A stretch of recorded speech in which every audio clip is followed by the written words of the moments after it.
chandelier sparkled above a sea of suits and silk. The university's grand auditorium buzzed with applause.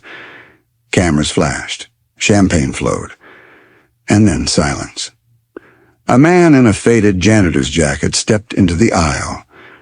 In his hand, a USB drive. From the podium, Dr. Leonard Briggs, best-selling author, ethics professor, darling of academia, narrowed his eyes. "Excuse me," he said, voice sharp and condescending. "This area is for guests, not for cleaning staff." Laughter rippled through the crowd. Some smirked, others looked away. The janitor didn't flinch. His name was Daniel Carter. And what no one knew was that he had come to clean up something far filthier than floors. The International Ethics Law Symposium was the university's most prestigious annual event. The air smelled of polished mahogany and expensive cologne. Daniel Carter, wearing his faded navy work jacket, stepped quietly into the marble-floored lobby. In his hand, a neatly stacked pile of conference brochures.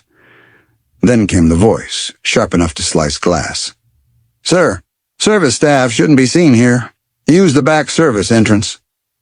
Dr. Leonard Briggs, keynote speaker, best-selling ethics author, white hair swept back like a politician, Armani suit, and a reputation built on integrity, was staring directly at him. His voice carried. Some guests chuckled under their breath. Daniel's knuckles whitened. For a flicker of a second, the quiet janitor mask almost cracked. 15 years earlier, Daniel wasn't pushing a mop. He was an international human rights lawyer, an Ohio-born prodigy, who had studied at Harvard and fought landmark cases abroad. Briggs had been his mentor, or so Daniel thought, until the Bucharest Conference of 2010, when Daniel's groundbreaking research on cross-border civil rights law was stolen before he could publish. Briggs rode that work to glory. Daniel, after a family tragedy and political smear campaign, disappeared from the public stage. This section becomes methodical and tense. Daniel quietly befriends Monica Reyes, a graduate student Briggs has been belittling for her Puerto Rican heritage and accent.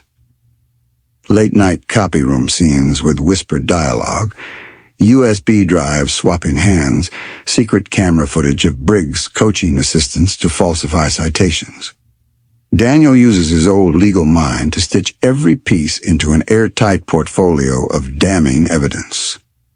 Briggs starts to suspect, sends veiled threats through the dean's office, cuts Monica's funding. Rumors swirl. Daniel faces a moral crossroad: leave quietly to protect Monica, or push forward knowing they're risking careers and safety.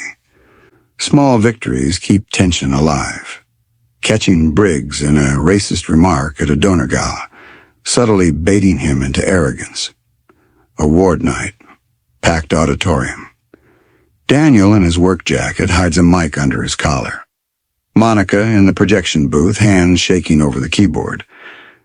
The moment Briggs begins his acceptance speech, giant screens behind him light up side-by-side comparisons of his books against the original scholar's papers. Audio clips of racist jabs echo through the hall. Gasps, reporters snapping like wolves. Daniel's voice, calm but unshakable, over the PA. "Professor Briggs, you once told me justice was a stage. Tonight, here's your stage." Security escorts Briggs out as the audience breaks into applause. International headlines. Briggs's resignation. A scholarship in Monica's name for underrepresented law students. Daniel turning down the chance to reclaim his old professorship, choosing instead to mentor from the shadows. Closing line over black screen. "Never mistake quiet for powerless. Some brooms hide swords.